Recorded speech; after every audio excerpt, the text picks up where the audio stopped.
Hello students, आजको यो भिडियोमा म तपाईलाई एउटा इम्पोर्टेन्ट क्वेशन गराउँछु related to hyper conjugation. Okay, र एउटा क्वेशन दिएको छ, तपाईले क्वेशनलाई एकचोटी एनालाइसिस गर्नुस्, हेर्नुस् कतिको बुझ्नुहुन्छ, कतिको बुझ्नुहुन्न। एकचोटी मलाई कमेन्ट बक्समा आन्सर लेख्न ट्राई गर्नुस् त। यो CEE र IOE दुवैको लागि काम लाग्छ। सो मलाई एकचोटी तपाईले भिडियोलाई पज गरेर एकचोटी आन्सर मलाई दिइहाल्नुस् त। यसमा तपाईले सक्नुहुन्छ कि सक्नुहुन्न?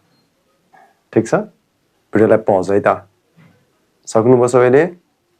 क्वेशनले सिम्पल कुरा के भनेको छ भने अल्काइल ग्रुप्सहरु बेन्जिनको रिङसँग यदि अट्याच छ भने त्यसले अर्थो प्याराडाइटिक नेचर के कारणले गर्दाखेरि देखाउँछ भनेर भनिरहेछ क्वेशनले। ओके, र एकचोटी हेरौँ यसमा हाम्रो धेरैको आन्सर आई थिंक तपाईले बुझ्नु भयो होला के आन्सर आइरहेको छ। यसमा अर्थो प्यारा भन्ने बित्तिकै दिमागमा हाम्रो आउँछ के भने यसमा रेजोनेन्स होला भनेर सोचिरहेको छु, तर रेजोनेन्स नहोला सायद। यसमा के न के त पक्कै होला। एकपटक राम्रोसँग एनालाइसिस गर्नुस् र मलाई एकचोटी आन्सर दिन ट्राई गर्नुस् है त सबैले। सक्नुहुन्छ नि? ल एकचोटी हेर्नुस्, 1 by 1 अप्सनमा जाउँ। इन्डक्टिभ इफेक्ट भनेको छ स्टार्टिङमा। इन्डक्टिभ इफेक्ट भनेको के भने सिग्मा इलेक्ट्रोनको डिस्प्लेसमेन्ट हो। मैले भनेको छु डिस्प्लेसमेन्ट नट डिलोकलाइजेसन, ख्याल गर्नुस् है। मैले भनेको छु सिग्मा इलेक्ट्रोनको डिस्प्लेसमेन्ट भइरहेको छ towards more electronegative atom that causes polarity in a compound, that is called inductive effect. बुझ्नु भयो यसमा? हाइपर कन्जुगेशन्सको मतलब के? हाइपर कन्जुगेसन भनेको सिग्मा इलेक्ट्रोन जुन हुन्छ, सिग्मा बोन्ड जुन हुन्छ, त्यो बोन्ड कम्प्लिटली शिफ्टिङ हुन्छ। मतलब मलाई भन्न सकिन्छ सिग्मा बोन्डको डिलोकलाइजेशन्स। बुझ्नुभयो नि? सिग्मा बोन्डको डिलोकलाइजेशन्स भन्न सकिन्छ हामीले।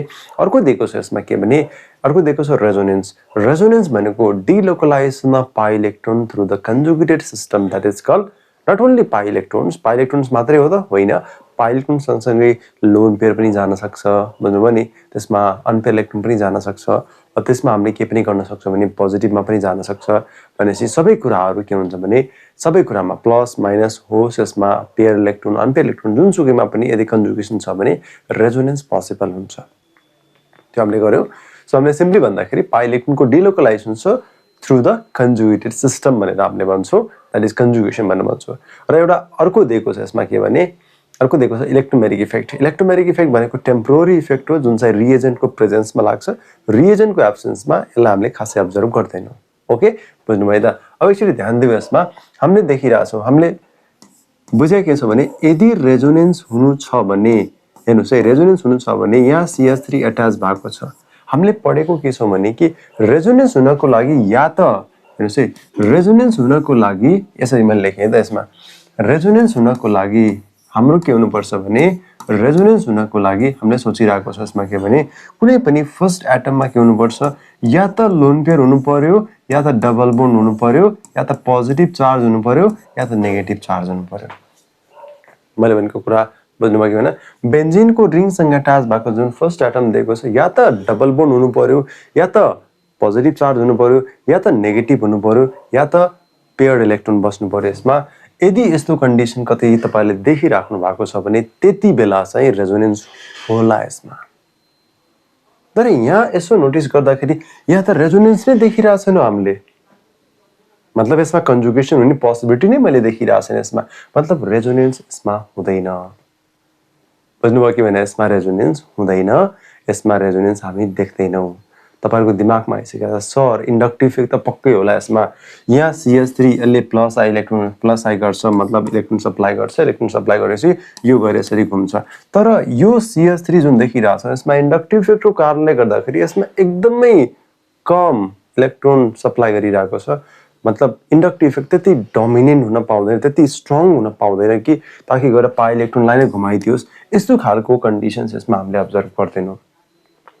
इलेक्ट्रोमेरिक हेर्नै परेन किनकि यो टेम्पोररी इफेक्ट हो।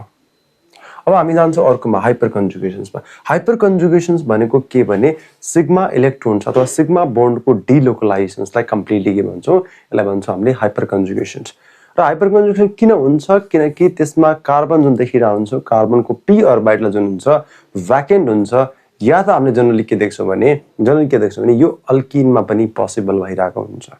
र त्यही डिलोकलाइजेसन्सलाई के भनिन्छ दैट इज कल्ड द हाइपरकन्जुगेशन्स र हाइपरकन्जुगेसनलाई भन्दाखेरि हामीले के पनि बुझ्ने गर्छौं भने हाइपरकन्जुगेसन इज अल्सो कल्ड हेर्नुस् है अल्सो कल्ड के पनि भनिन्छ भने अल्सो कल्ड यसलाई के भनिन्छ that is no bond resonance भनिन्छ यसलाई नो बोन्ड रेजोनेन्स अथवा यसलाई भनिन्छ हामीले के भनिन्छ भने सिग्मा पाई कन्जुगेसन भनिन्छ सिग्मा पाई कन्जुगेसन भनिन्छ यसलाई सिग्मा पाई कन्जुगेशन्स र यसलाई हामीले भन्दाखेरि अर्को भनिन्छ this is also called Baker Nathan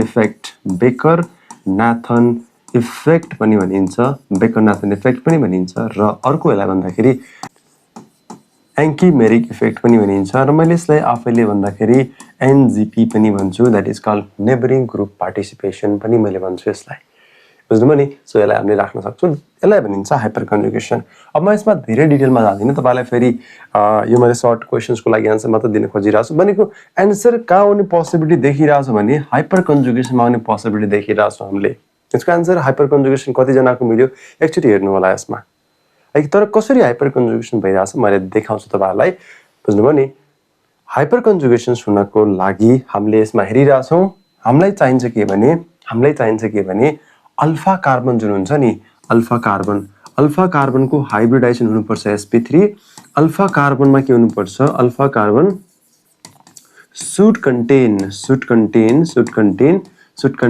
के हुनुपर्छ भने at least one alpha hydrogen हुनुपर्छ यसमा मैले भनेको बुझ्नुभयो कि भएन एउटा अल्फा हाइड्रोजन हुनै पर्छ कम्पल्सरी अदरवाइज हुँदैन यसमा पोसिबल तर यहाँ कसरी देख्यौ हामीले थाहा छ हाइपरकन्जुगेसनले एक्सप्लेन गर्न सक्छ कार्बोकेटाइन कार्बन फ्री रेडिकल र अल्किनको बारेमा एक्सप्लेन गर्न सक्छ यसले अरु पनि होला तर हामीले तीनटालाई बढी फोकस गर्छौं तर एउटा कुरा मैले भनिन कार्बेनाइन लाई एक्सप्लेन गर्न सक्दैन त्यसमा हुन्छ रिभर्स हाइपरकन्जुगेशन्स तपाईलाई आउँछ भने ठीक छ आउँदैन भने कमेन्टमा लेख्नु सर यसको लागि एउटा भिडियो भनेर म त तपाईहरुको कमेन्ट हेरिरहेको हुन्छु म नेक्स्ट भिडियोमा तपाईलाई रिभर्स भन्ने हाइपरकन्जुगेसन भने के त्यसको बारेमा म बुझाउन ट्राई गरौँला अब यसमा एक्चुअली हेर्नुस् यहाँ भइरहेछ के भने यहाँ देखिरहेछौ कार्बन यसमा हाइड्रोजन यसरी लेख्न मिल्छ कि मिल्दैन मिल्छ यो अल्किन हो कि होइन मतलब यहाँ डबल बोन्ड छ कि छैन डबल बोन्डको रेस्पेक्टमा यो कार्बन अल्फा हो कि हैन चेक गर्नुस् है डबल बोन्डको रेस्पेक्टमा यो कार्बन अल्फा हो र यो कार्बनसँग तीनटा अल्फा हाइड्रोजन छ र यसमा हामीले देखिरहेका छौं के भने यसमा तीनटा अल्फा हाइड्रोजन छ यस र यो कार्बनको हाइब्रिडाइजेसन छ sp3 तर तपाईहरुको दिमागमा आएर सर यो पनि त अल्फा होला नि तर यो sp2 हाइब्रिडाइज छ यो पनि अल्फा छ तर यो पनि के छ दिस इज अगेन sp2 यहाँबाट हाइपरकन्जुगेसन हुँदैन र इन्डक्टिभ इफेक्ट भन्दा डोमिनेटिङ इफेक्ट अलिकति स्ट्रंगेस्ट इफेक्ट भनेको हाइपरकन्जुगेसन हुन्छ र यो सिग्मा इलेक्ट्रोन सिग्मा बोन्ड यो सिंगल बोन्ड कम्प्लिटली यहाँबाट डिलोकलाइज यसरी भइदिन्छ र यो गरी यहाँ शिफ्टिङ हुन्छ यसमा र त्यसपछि अर्को स्ट्रक्चर बन्छ यसमा अर्को स्ट्रक्चरको फर्मेसन हुन्छ दैट इज स्ट्रक्चरलाई हामीले हेर्दाखेरि यसरी देख्छौं हेर्नुस् है त एकचोटी मैले के भनिरहेको छु यसमा अब यहाँ नेगेटिभ चार्ज आउँछ यहाँ डबल बोन्ड आउँछ यहाँ कार्बन यहाँ हाइड्रोजन देखिरहेछौं यहाँ हाइड्रोजन र यहाँ आउँछ H+ देख्नुभयो कि भने यहाँसम्म मतलब यो नेगेटिभ चार्ज अब फेरि घुमेर कहाँ पुग्छ अर्थो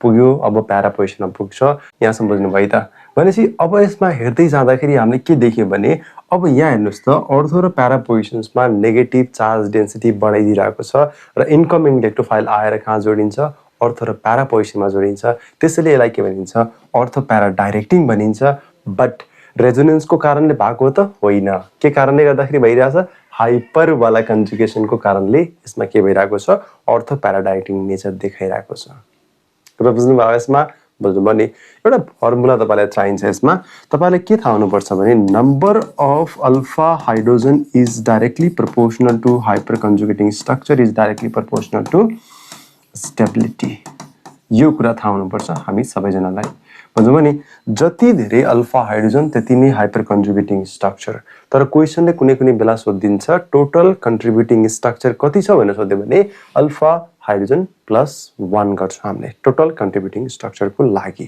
ठीक छ बुझ्नुभयो यहाँसम्म कसैलाई केही डाउट छ छैन ल आजलाई मैले यति गर्छु तपाईलाई केही डाउट्स कन्फ्युजन लागिरहेको छ भने डेफिनेटली प्लिज कमेन्ट गर्न चाहिँ नबिर्सनुहोस् है ल